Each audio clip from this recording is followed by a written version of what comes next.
I'll tell you what the Jaguars have to do to get on the right side of these close games against Denver this weekend. I'll do it in just a second here on Locked On Jaguars. You are Locked On Jags, your daily Jacksonville Jaguars podcast. Part of the Locked On Podcast Network, your team every day.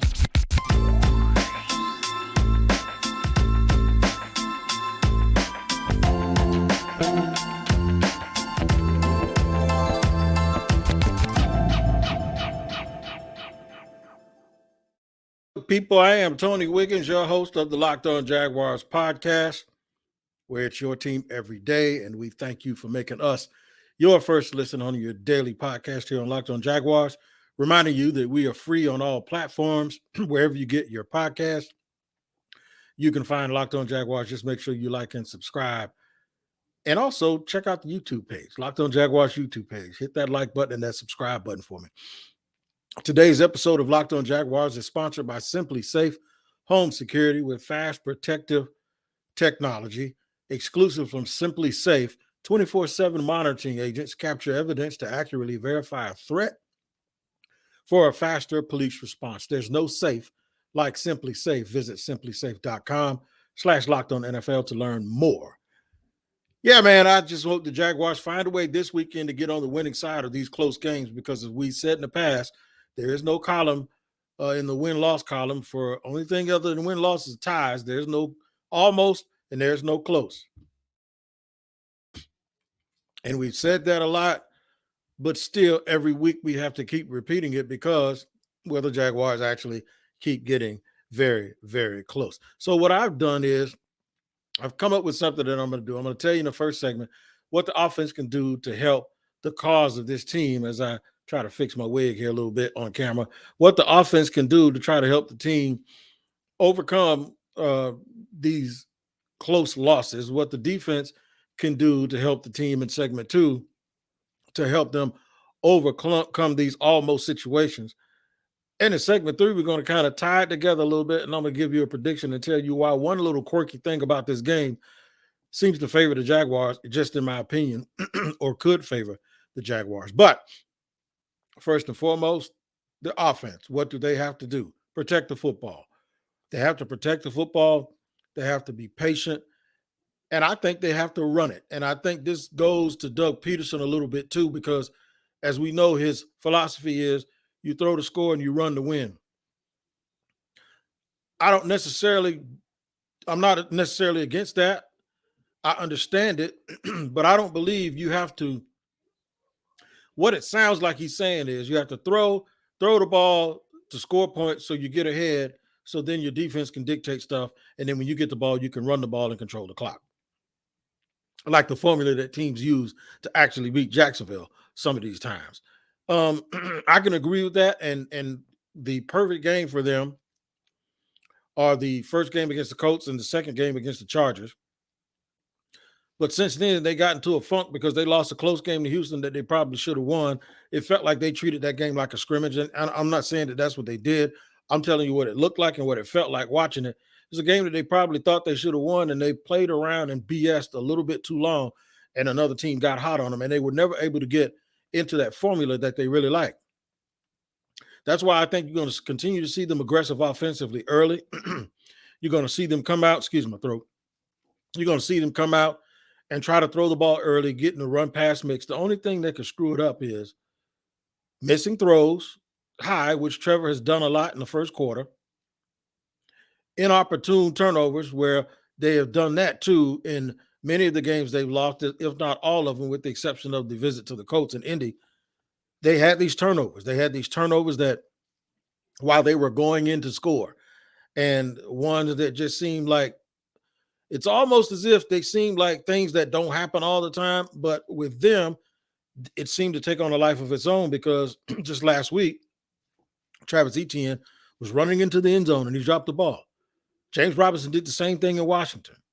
And then there were times when Trevor against Philadelphia lost the ball and nobody touched him. So it just seems like these untimely fumbles that don't allow them to get into the type of game they want to get into bites them in the butt, keeps the game too close when they have a chance to stretch the lead out. And all of a sudden, they're never able to get to that second stage of the way that they want to play a game, which means with a little bit of a lead where their defense can do some things and sort of keep everything in front of them. Because once you get a big lead, or at least a 2-score lead, the time is on your side, and it's against the other team.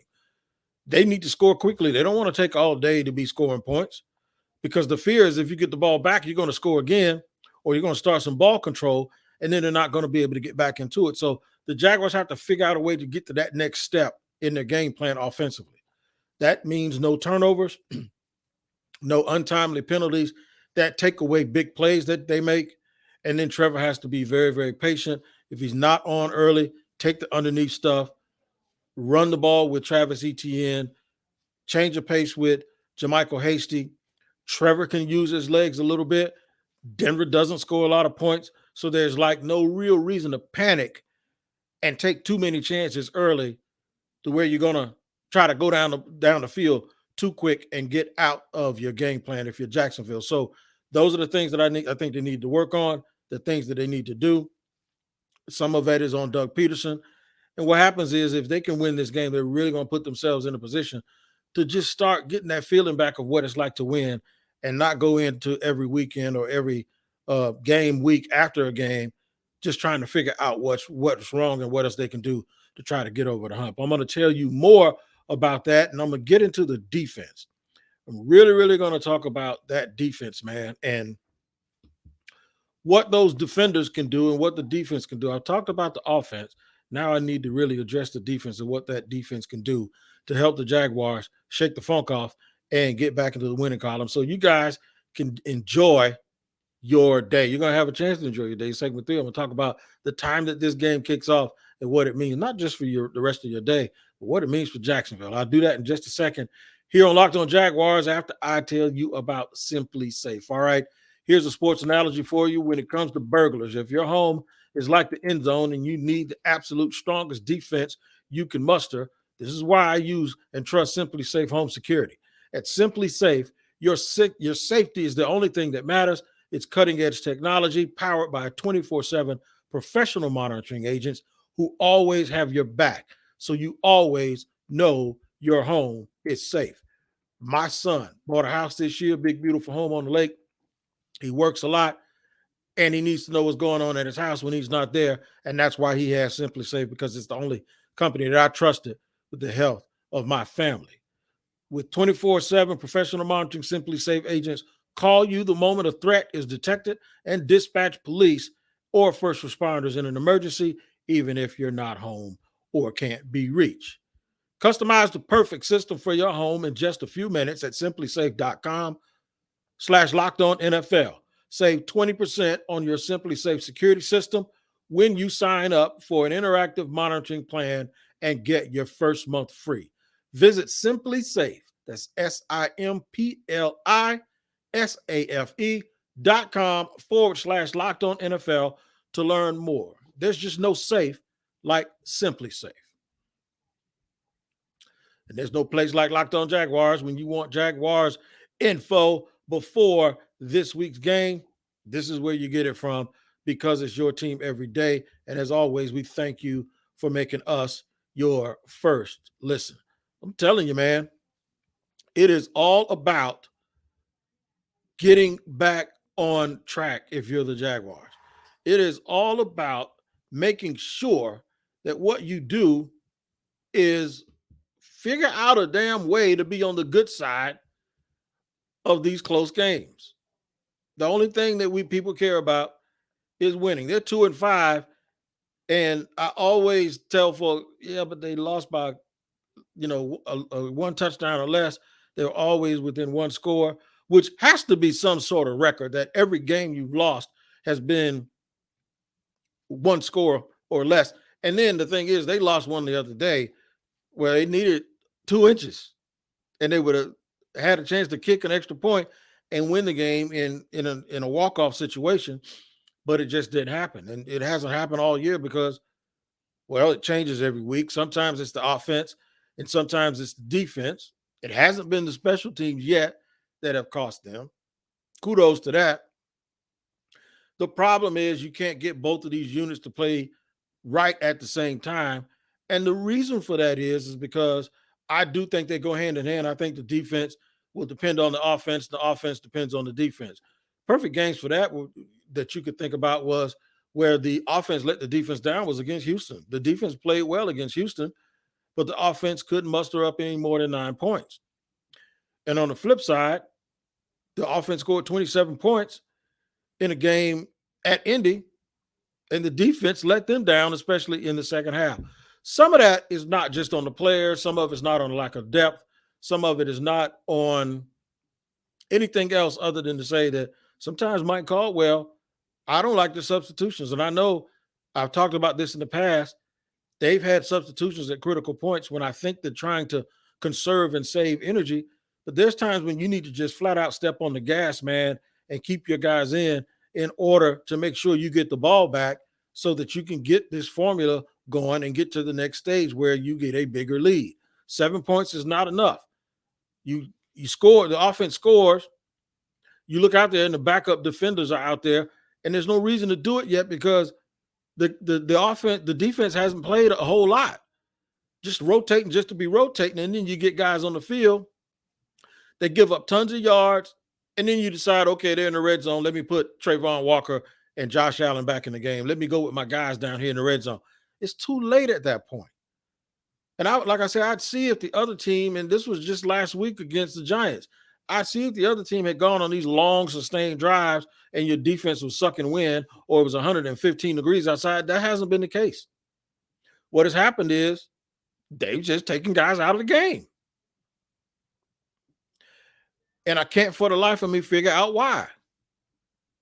I think they're predetermining and being proactive on the fatigue front, but leave them out there at least for a little while, man, and let them get greased up.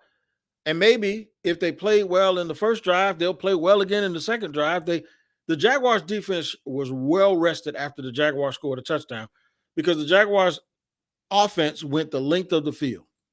So my first charge is get your rotations down correctly. Know the situation and know the moments and know who's on the field and who should be on the field. Just worry about being tired later. If you make enough plays on defense, you won't have to worry about that because they'll be over there drinking and sucking down water while the other team's out there running around chasing your offense. The other thing, man, is whoever plays left corner, please guard Cortland Sutton or Jerry Jeudy and don't fall asleep. I don't think the Jags are going to struggle stopping the run. Although, I'm going to give y'all a little hint now. I don't usually do this. The left guard for Denver, his name Dalton Reisner, he's a free agent after this season.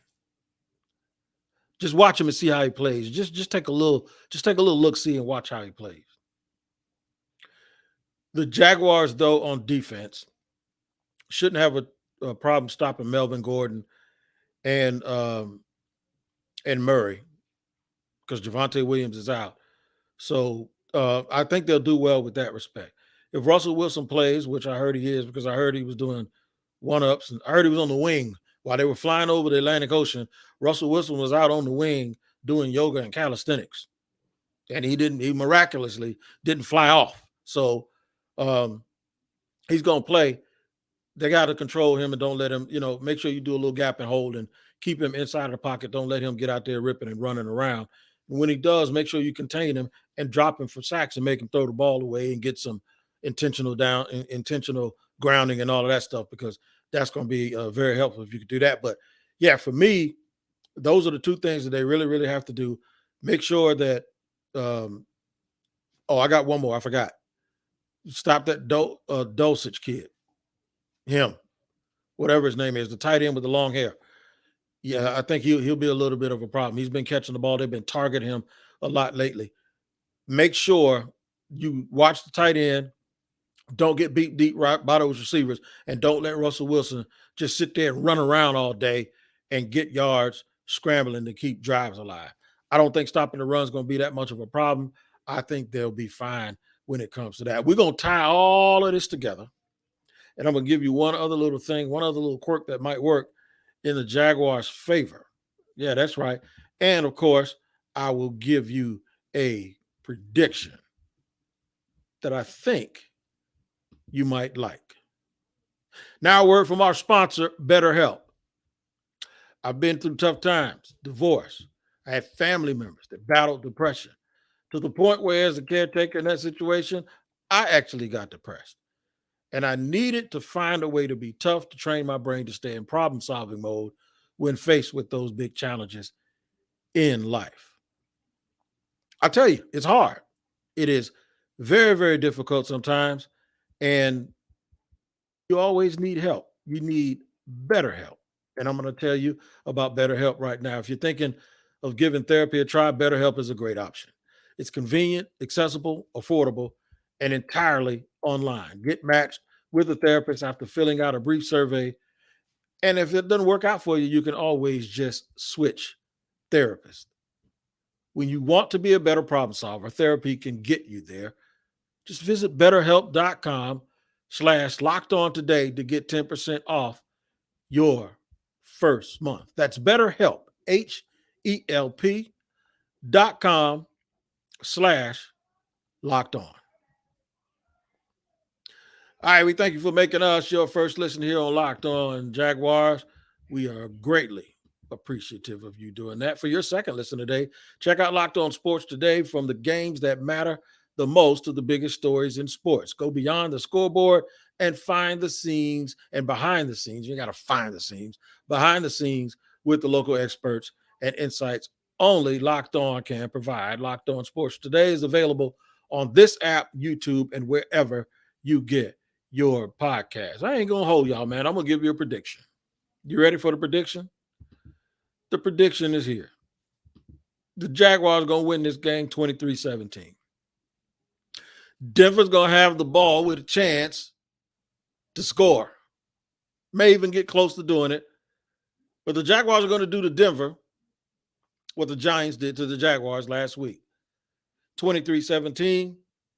I think Trevor Lawrence is patient, probably gets barely over 200 yards, but I think he'll complete a lot of passes underneath. I think he'll get a lot of first downs.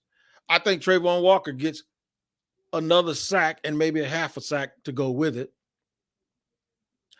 And I believe Devin Lloyd will get an interception and maybe an Andre Sisco interception. 2 interceptions for the Jaguars. Hard-fought victory where they come out on top of a close game finally and get back on the winning track. I just don't think Nathaniel Hackett is just that good of a coach who can outcoach Doug Peterson. I think at every single place, with the exception of corner and probably edge rusher and maybe wide receiver, the Jaguars actually have an advantage. Denver has a really good defensive line, though. They have a couple of injuries. Baron Browning's not playing, so that's going to help. I really think Travis Etienne is going to have a nice, balanced game, and I believe the Jaguars will win this game 23-17. Now, one thing that I told you that I think might work in the Jaguars' favor is this. You ready? It's 9:30 in the morning, right? To the Broncos, it's going to be 7:30 in the morning because they're from Mountain Time. So the Jags are already playing early, but the Broncos are playing even earlier because it's 7:30. No matter where they go, your body still tells you with the jet lag, it's 7:30 in the morning. I think the Broncos will have little crusties in their eyes and their bones won't be stretched out no matter how much yoga your man does. I think that one little quirk, that little difference can work in the favor of the Jacksonville Jaguars, and I think it's going to happen this Sunday. Jags win 23-17. I will have a postcast right after the game, immediately following the game. Make sure you lock in on that. Until then, you guys do what I always say. Just take care of each other, and we'll talk to you later.